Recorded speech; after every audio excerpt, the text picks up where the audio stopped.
United Auto Workers International Union, Andrea Terrell, for an update on their contract fight. Over 700 days. Boo! Boo. Thanks for the introduction. I'm Andrea Terrell. I'm a PhD student and a research assistant at the University of Maine, and I'm also on our union's bargaining committee. And as many of you in this room already know, our grad worker union, which encompasses teaching, research, and admin assistants across all of the universities of Maine, have been bargaining for way too long. At this point, 709 days to be exact. The words stalling and lowballing come to mind when thinking about how bargaining has been going with UMS. Over a year ago, UMS hired the well-known union-busting law firm Littler Mendelsohn in order to purposefully stall our negotiations. After months of fighting and organizing, the UMS team is finally offering us something other than pay cuts. However, they continued to completely shut down any monetary contributions to a child care fund, international grad worker visa funds, and professional development funds. They are also still refusing to match peer institution contributions to our healthcare premiums. So to be more specific, grad workers at UMS make as little as $17K a year and pay $1,600 in healthcare premiums each year, which is almost 10% of our yearly incomes. And admins within the system like to pass the buck and blame their abysmal proposals on the slow pace of bargaining on each other. But we know the decision makers like UMaine President Farini Mundy, Chancellor Daniel Malloy, and the Board of Trustees feel the pressure and they feel our power when we come together. So that is why everyone here should now see these blue sheets of paper with a QR code on them. If you scan the QR code on the flyer, you will be sending the UMS BOT a message demanding for our fair contract now. Also, we have bargaining tomorrow, so let's make sure they feel the pressure today.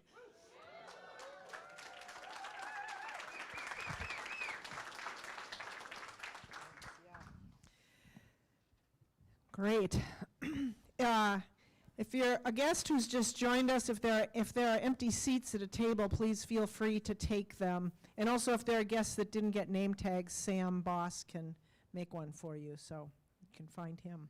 So now I would like to bring up from the United Auto Workers, Brendan Mancia. Brendan is the Region 9A Director. He's been working with the grad workers and covers lots of things in this region. And so to introduce our keynote speaker, Brandon Mancia. All right. Good morning. So we're trade unionists. We're a chanting crowd. How about a fair contract now for the UMaine grad workers? Fair contract now. Fair contract now. Fair contract now. Fair contract now. 700 days and plus is way too damn long to be waiting for a first contract. I know the fight is gonna just keep heating up there. The pressure is on. I am Brandon Mancia. I am the Regional Director of UAW Region 9A. That's right, Region 9A. We are 50,000 members strong, active and retired across New England, New York, and Puerto Rico, including 2,000 members here in the state of Maine. That's right. We've been incredibly busy in the state of Maine. Local 2110, the Portland Art Museum workers are fighting for a contract. Local 2320, we represent workers in the nonprofit industry and legal services. We've heard from the grad workers, and coming up this January, we're gonna start bargaining at Bath Ironworks with Local 3999 BMDA. I am here for the purpose of introduction of our UAW president, Sean Fain, who really does not need any introduction. I think the work that he has done, he'll speak on some of it, but it's impossible to cover all of the work that the UAW International has been up to over the past 2.5, 3 years since he became president of our international union. But I can tell you just in a minute what he has meant for myself and for the region. Sean being in office has meant that our region, which for a long time, even though we did a lot of organizing and really, we're an example to the rest of the union when the union was in its darkest part of its history, we were a neglected and under-supported part of our international union. And since Sean's been in office, there has been an unprecedented amount of support in terms of resources, in terms of political work, in terms of support for organizing, support for aggressive contract campaigns. And that is why we are so busy here in the state of Maine, because Sean's vision for the UAW is one based on that vision of strong bargaining, of organizing, and doing the work that we're talking about today, building a working class political agenda. And just as a quick anecdote, which I think really just exemplifies who Sean is as a person and as a leader, it's become kind of a running joke in bargaining all around the region that I represent, especially with a lot of our employers in manufacturing, that they have their own now like countdown in their head, the employers do, and the opposing management council, that Sean is coming to town. They're terrified that Sean Fain is going to show up to bargaining one day, pound his fist on the table, yell at them, and then call out the workers on strike. And that's an awesome threat to have in your back pocket as a negotiator, and my staff love to wield it. I don't know, I'm going to have to call Sean, But the truth is that that threat, right, the specter of Sean, as I like to call it, is not really the point. It's not about Sean Fain. It never has been about Sean Fain. And Sean Fain is the first person to tell you that it's not about that. It's about the membership. It's about the working class. It's about the very simple principle that when workers stand together, organize, they can change their working conditions, they can change their state, they can change the country, and why not, we can change the world. That's what this is all about. So it's that work that guides us here in Maine. It guides us all around the region 9A, and it's that energy that's also spread to the south and why we finally won a union in Volkswagen in Chattanooga, Tennessee. So without further ado, I introduce proudly my international president and my friend, UAW President Sean Fain.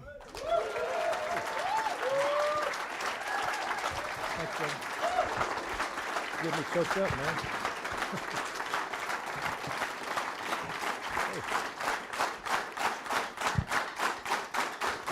All right.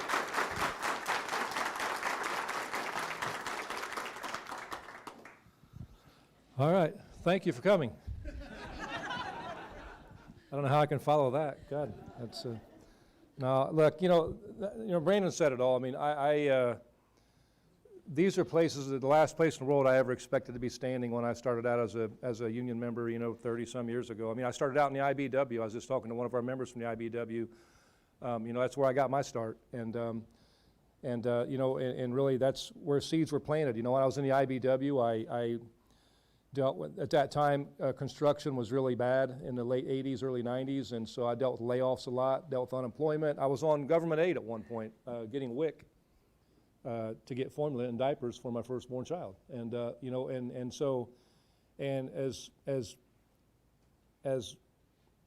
humbling as that experience was for me, it was really life-changing for me, and because I'm going to a grocery store and I'm have a WIC certificate, to get formula and diapers, and I'm giving it to a cashier that I went to high school with, and so those are things that molded me into who I am today, because I don't forget that.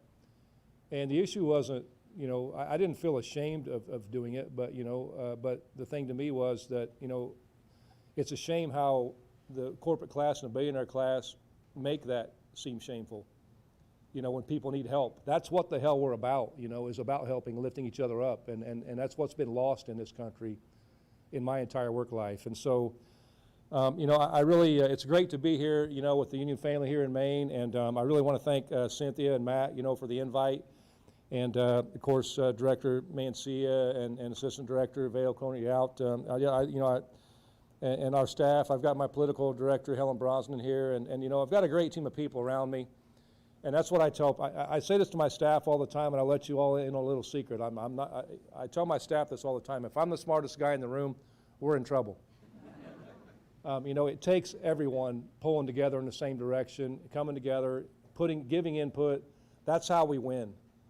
And, you know, and that's been the secret to what we've done in the UAW. I mean, I have my own walk as a member, you know, and I had my own experiences, you know, coming through the ranks. But everyone in this room, you have your own experiences of what you deal with at your work sites, what experiences you've lived, the realities you live. That's what makes us who we are.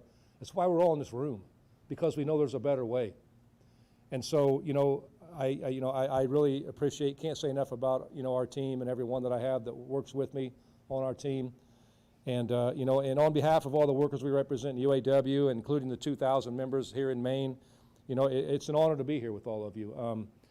You know, I love being here in Maine, obviously, you know, with our members, because, you know, they show the diversity of our union and what we're all about, and not just of our union, but of our movement and of the working class. You know, it's funny when I hear people say the UAW and they say auto workers, because that's how a lot of people picture the UAW, because that's what it was when it formed. But, you know, we're a much more diverse union than just auto workers. I mean, we have workers in damn near every aspect of work there is anymore. And so, you know, and we have the great honor, you know, of representing workers here in Maine, you know, from different walks of life. Our General Dynamics workers in Bath, Iron Works, you know, we got a big fight coming up here in March over there, and looking forward to that. And, you know, the Portland Museum of Art workers from Local 2110, back over here, yeah. And our graduate workers from University of Maine, and you know, we have legal aid workers and nonprofit workers from Local 2320, but our graduate workers from University of Maine, I mean, they've got the baddest ass shirts I've seen in a long time. I love these shirts, so I definitely got to get one of those before I leave. You know, and I want to shout out our members from Maine, because you know, from the University of Maine, because they're fighting like hell for a first contract. And you know, you know, I really would like all of them who are here from the University of Maine to stand up for a minute, you know, because they signify, yeah.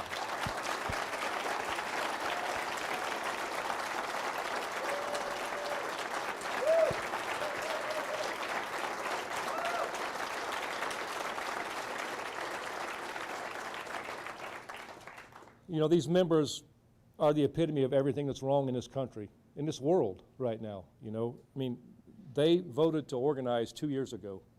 700 days later, we're still fighting for a contract. It's inexcusable, and it should be criminal to do that in this country. You know, and we've sent a message to Chancellor Malloy and Governor Mills, you know, that it's time to get a fair contract at the University of Maine. But, you know, it's no coincidence to me either. People like Chancellor Malloy, you know, is good friends with another person that epitomizes what's wrong with this country, a person, Connecticut Governor Lamont. You know, they're close friends, and it's one thing they have in common, that they don't give a damn about workers. And, you know, as someone who voted Democratic my whole life, it's everything that's wrong with the Democratic Party in this country, because we got Democrats who can't decide what fucking side of the fight they want to be on.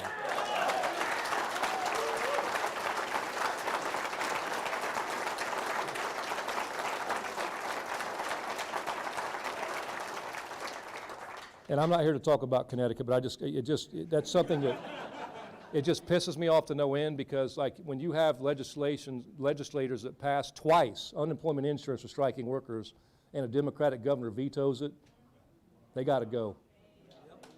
You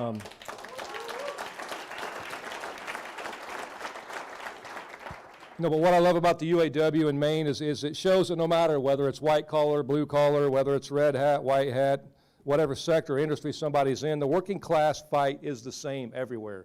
And it's one thing I say in our union. You know, within our union, you know, we have different sectors, people in gaming, people in higher ed, people in auto, people in, you know, state workers, technical office professional, I mean, all different sectors. But it don't matter what sector they're in, it's the same fight.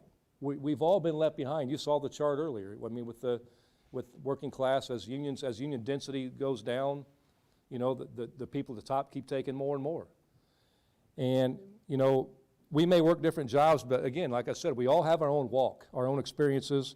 And when it comes to taking on corporate greed and the billionaire class that seek to dominate our lives and our country, you know, our fight is the same. And so I want to talk a little bit today about about working class unity. And, you know, we hear a lot about division, and we see it. I mean, that's what's been going on my entire work life, my entire life as an adult.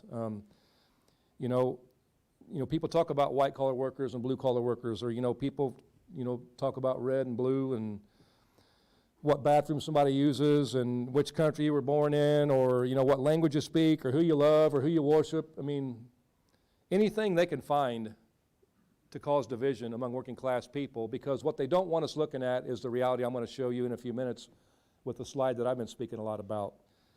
You know, and everywhere I go across this country, you know, whether it's Maine, whether it's Michigan, whether it's Alabama, whether it's California, really all over the world, everywhere I've been, you know, there's 4 core issues that we believe every working class person is ready to fight for, and that unite all of us no matter what everything else is being thrown out there at us, you know, to cause division.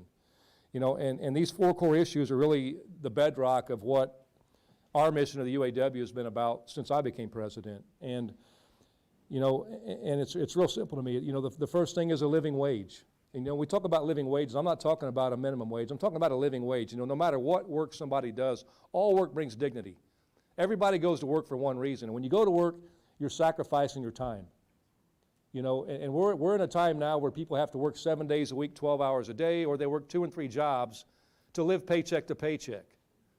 That's not what the hell this is about. That's not what this country is about. A livable wage means no matter what job you work, you should be able to make a decent enough wage where you can have a dignified life and live comfortably. We're not asking to be millionaires. We're asking just to live a decent quality of life.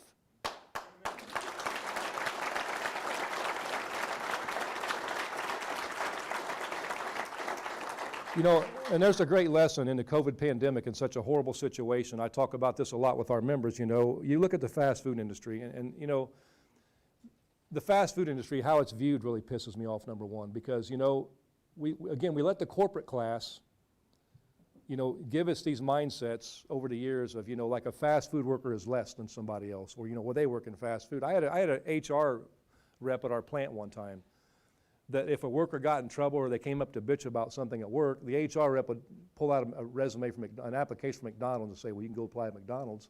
Like, that's shameful. You know, and that's what we've let corporate America and the corporate class do in this country, is define work and what work is okay, what work matters. If you work here, you don't measure up. We got to change that mindset in this country, because all that matters. And during the COVID pandemic, to me, one of the best lessons that went over most people's heads was the power that we have as workers, because we saw the fast food industry, we saw these workers say, screw this shit, I am not going to work for 12 bucks an hour and risking my life. And they stayed home. And the interesting part of that is, I saw working class people have meltdowns on social media because they couldn't get their damn French fries. So those workers became important all of a sudden. You know, and the interesting part is we saw McDonald's and Burger King and these places start jacking pay up to $20, $25 an hour because they needed workers. That was a great lesson in the power that we have as working class people when we withhold our labor. Nothing moves. That's what we got to focus on in a bigger fight going forward, and that's what our fight leading up to 2028 is all about. You know, and I'm digressing here because I'm talking about living wage, and that's the first thing of our 4 core issues, but you know, our second core issue, and it's interesting because everything you all talked about earlier, you know, when you reported out, it's the same thing. Adequate health care. I mean, we live in the richest country in the history of the world.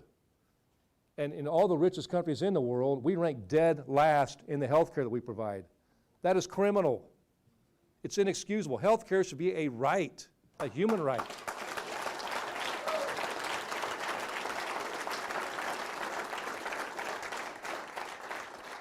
Third thing is retirement security. You know, we're at a time now in this country where 60% of Americans have no retirement savings. You know, and it's not because people aren't responsible, you know. It's because by the time they bust their ass in a job or 2 jobs or 3 jobs, by the time they pay their bills at the end of the month, there ain't nothing left to save. You know, and sadly, you know, well, not sadly, it's a good thing, but this last year, more Americans hit age 65 than any time in our nation's history. So this retirement problem is only going to get worse. And I read an article yesterday about, they want to talk about the deficit and Social Security, and how Americans aren't taking advantage of this really good benefit where if they wait till 70 to draw their Social Security, they'll get so much more money. But who the fuck can wait till they're 70 to do it? They can't wait. They need the money.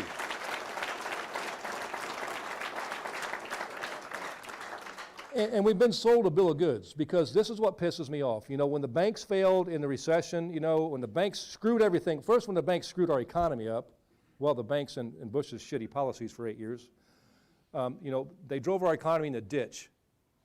But the banks get rewarded, they're too big to fail. We magically, because we control our own monetary system, we create $4 trillion overnight and say, here it is, go have a party. But when working class people, we talk about taking care of the people that run this country.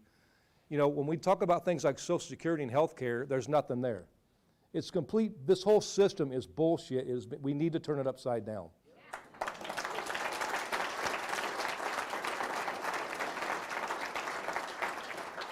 So living wage, adequate health care, retirement security, and the fourth thing is our time. Getting our time back, living a damn life, having work-life balance. Every time a shooting or something happens, we hear about the mental health crisis. No one wants to talk about what's causing that crisis. People are at their wits' end. They're struggling. They're scraping to get by. They have no hope, and they resort to these things. They resort to suicide. They resort, bad things happen. All these things are caused because of what's happened in our entire lives in this country, where the rich keep taking more and they keep leaving everybody else behind. And that's what's got to change. So, getting our time back, it means we shouldn't have to work 7 days a week, 12 hours a day.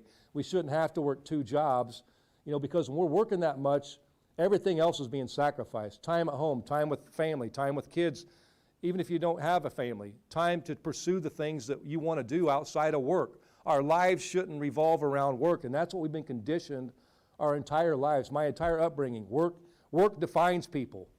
We got to get away from that shit. And we talk about advances in technology, advances in AI. Again, the corporate class has taken advantage of that. They've defined what technology should look like. They've defined what advances should look like. And they want to sit here and tell us every time they get advances in technology, they want to cut jobs and leave less people working, more hours, and the people, and people get left behind. We have it all backwards in this country. That's the corporate narrative with advances in technology. What we should be doing with technology advances, we should be keeping everybody working, but working less hours. We brought up the 32-hour work week in our stand-up strike with the Big Three, and we did it for a reason.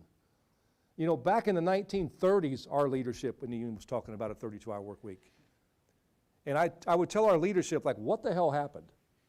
Because my whole career, we've been talking about working 7 days, working 12 hours, can we work 16 hours? As a union. So we put 32-hour work week on the table for a reason, to get people talking about this again. And the point of this is, when it comes to technology, we should be using technology to let us work less hours for the same or more money, and the corporations are still going to make their profits. And I'll show you that in a minute with this chart we've done. So that's our 4 core issues. It's adequate wages, adequate health care, retirement security, and getting our time back, having a life. And the sad reality is, in our Big Three fight, that was what we talked about. And, 75% of Americans during that fight said they were with us in that fight, and union or not. And why they were with us in that fight is because we're all living the same reality.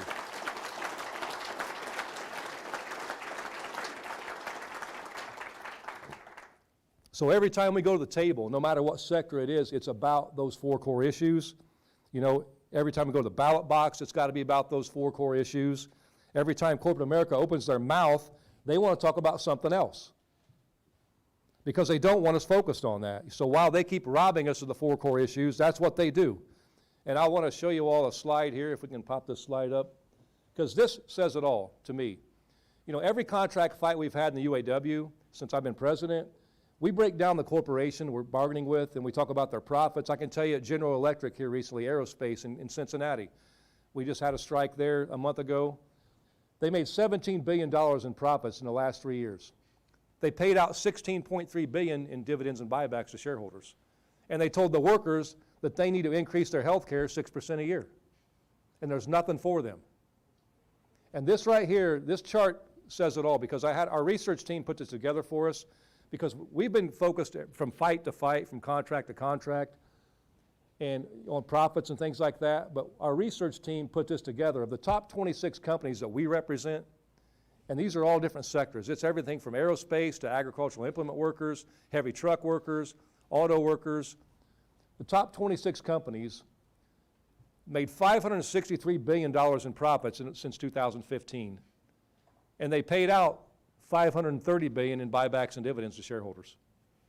94% of the profits went to the richest people in the world. And to take this even further, I mean, some of our members, when I show this, will say, well, I have stock, I have a 401k. Well, yeah, we do. You know what? And they don't give a shit about our money. Because these are the 1%. The top line of this is what matters here. The richest 1% have as much wealth as the bottom 95% of the world's population. That is a crisis. And that is how we got there, because this is what's been going on for my entire work life. They keep taking more and more and leaving us with less and less, and then they want us pointing fingers at some destitute immigrant trying to cross the border, trying to find a fucking life for themselves, or they want to talk about, what restroom somebody uses or who somebody's partner is as the reason why your life sucks right now, or what religion you are, or if we have guns and all this other shit, because they don't want us focused on this right here.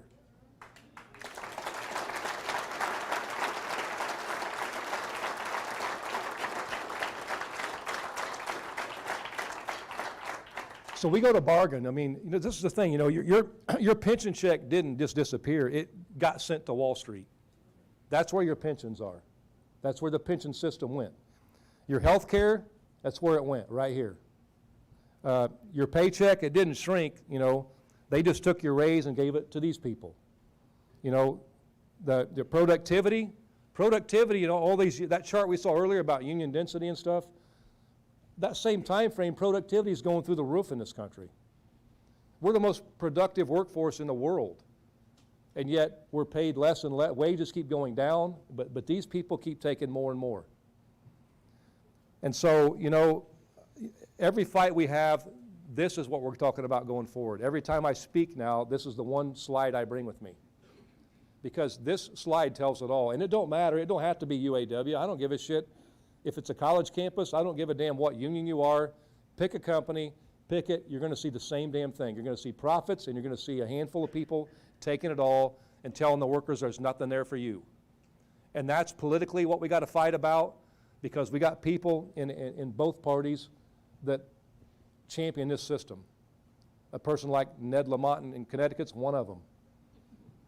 And so, I've been excited to see all the massive No Kings protests going around the country, including right here in Maine.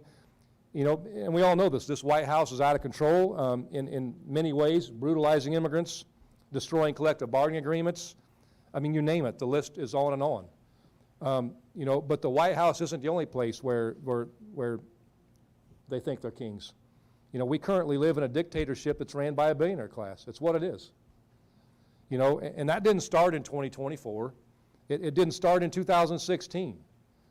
I look back, Doug Fraser, who was president of UAW back in the late 70s, in 1979, he talked about, that we are in a class war, where the corporations want to take everything and they want to leave the workers with nothing.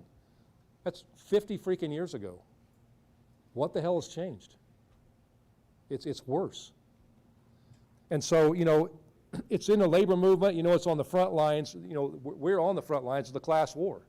It's ironic, every fight we've had, I've had, these idiots on CNBC with Squawk Box want to interview me and say, well, you just believe the workers should get all the money, or should get all the profits. Like I tell them, no, I don't. I don't have an issue with the shareholder getting some return on their investment. But for Christ's sake, when you're telling workers you can't afford pensions or health care or better wages so they can live a decent quality of life, and this is what the reality is. So let's say $100 billion goes to workers here. These people still get $430 billion. But that's the sad reality. It's not enough. They want it all. They want every freaking penny, and they don't want workers to have a dime. And that's what the fight is about going forward. So, you know, and that's the problem we've been in. The billionaire class and the rich, they got organized. They got the corporate class, they got organized decades ago. They came up with this plan. This didn't just happen. This has been a plan that's been in place for decades. And they have played it to perfection. And they've had working class people fighting about every damn thing under the sun. You know, affirmative action or DEI or whatever else they want to throw out there is why your life sucks. And we all know that's not true. Why our life sucks is because of these people. And so, you know, we've got to, you know, the question for us as a working class, whether it's union or not, you know, is this, you know, how do we get organized? How are we going to organize? And there is no simple solution, but, you know, it's going to take a hell of a lot of hard work. And, you know, all of us in here as labor unions across different sectors, we're on the front lines, and we need each other. And, you know, at the UAW, you know, we've made plans in 2023 when we ran our stand-up strike, you know, and united the country behind, you know, the banner of a badass, fed-up, fighting working class. You know, we utilized a comm strategy. That was one of our keys in that whole fight, was really utilizing a communication strategy that we never used in the UAW. Our UAW in the past, our PR department basically would waited for something bad to happen and then would just come up with an excuse why it happened. That's what we did.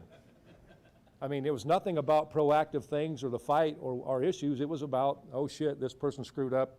It's in the news now. Let's come up with some scenario why it happened. You know, so when we took over, the first thing we said was we want to run a contract campaign to get our members united around the issues, and we want to be vocal about our issues. We want to be in the public's face. I was told my whole career coming up in UAW during bargaining by top leadership, we don't talk about bargaining. We don't talk about the contract.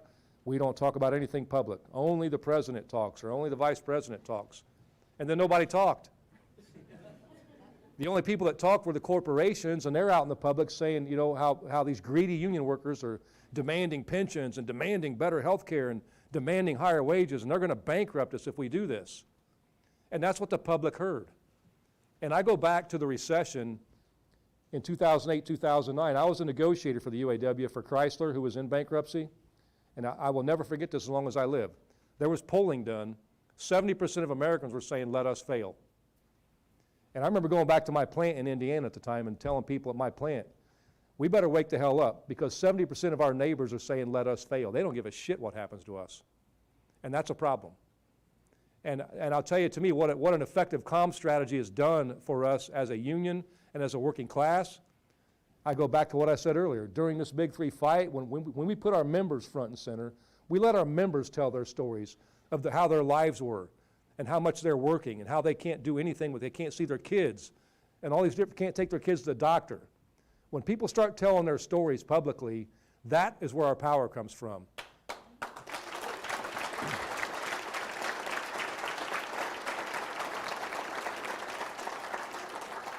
And I go back to that because I think a lot in my life, in my career, back when I was a local rep and when I was bargaining during the recession, that 70% of the public was saying, let us fail. And we're in a time today where 75% of the American public is saying, yeah, we're with these people. That's what a comm strategy does.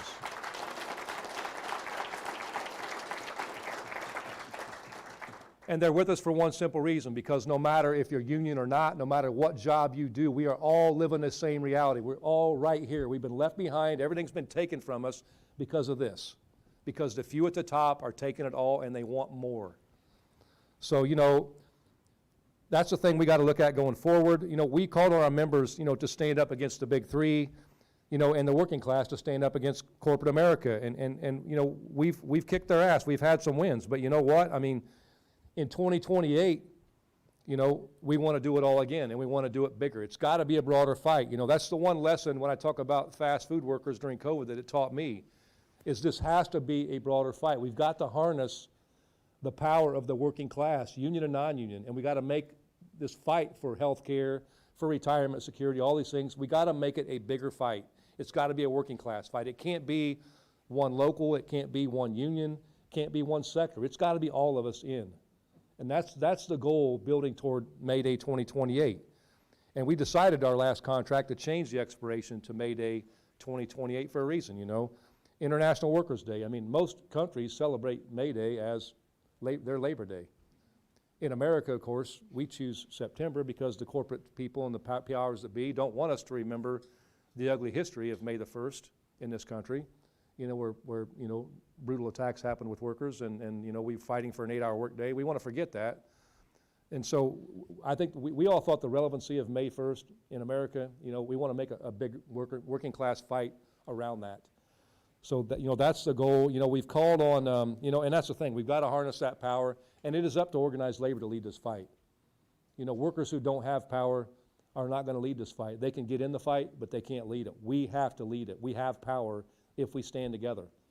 And so, we've called on other unions across the country to try to line up contracts to expire where we can. Even in UAW, we can't line up every one of our contracts for May Day, but where we can, we're working toward that. And we've been talking with SEIU and Unite Here and AFT. I know they passed a resolution at their convention last year to try to align expirations around that. So, we're trying to work together with other unions, so when we go back to the front lines of the class war, it's not just going to be auto workers and big three. It's going to be teachers, nurses, factory workers, out in the streets taking on corporate greed.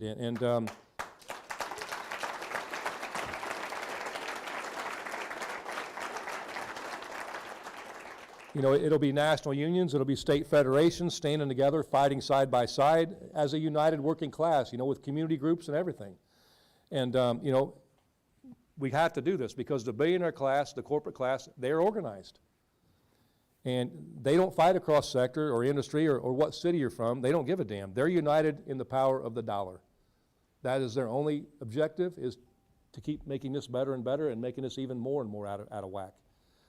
And so we have to stand up in solidarity. And when I say solidarity, I tell our members this all the time. I've had leaders in my union in the past, they'd stand up on a podium and pound the podium, solidarity, and then they'd walk out the door and it goes out the window. And but solidarity to me, and I tell our members this all the time, it's best defined in Ecclesiastes 4:9 through 12. And it's my favorite verse in the Bible, but it says, 2 are better than 1, for they have a greater return for their labor. If one of them falls down, the other can help them up. But pity the person who falls and has no one there to help them up. Though one may be overpowered, 2 can defend themselves. A cord of 3 strands is not easily broken. And that, to me, is what solidarity is all about. When we stand together, they cannot break us.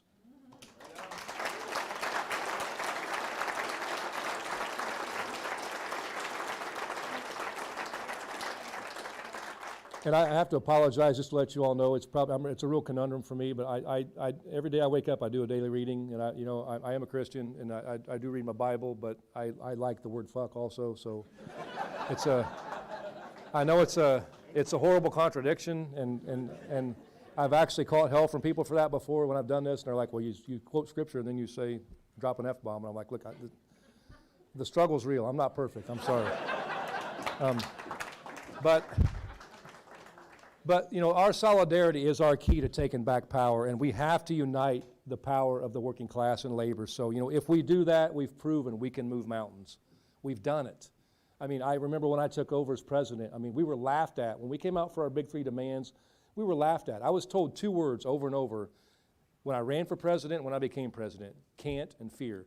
Can't. You can't bargain for retirees. We did. You can't bring back cost of living allowance. We did. You can't win massive wage increases, the biggest in our history. We did. You can't get EV battery work under your master agreement. We did. And if we can't do it, then they want to make you afraid of trying for it. We can't demand bigger gains. We can't set the bar too high. We can't set expectations too high because our members won't accept it. And we got to compete with the non-union companies. Well, you know what? We flipped that script. We demanded, we aimed high, we set expectations through the roof, we won big. And guess what that led to? Within 10 days of us settling our big 3 contract, all the non-union auto companies gave 10% pay increases to their workers.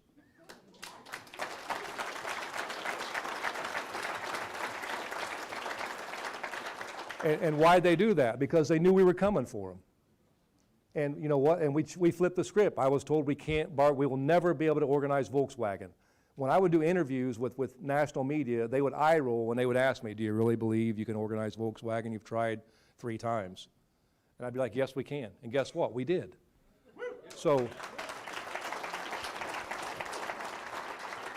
So we have to believe we can do anything, and we can. If we unite, if we come together, we stand together, we fight together, we can move mountains. We can do anything. We can take back power. We can reverse this whole thing.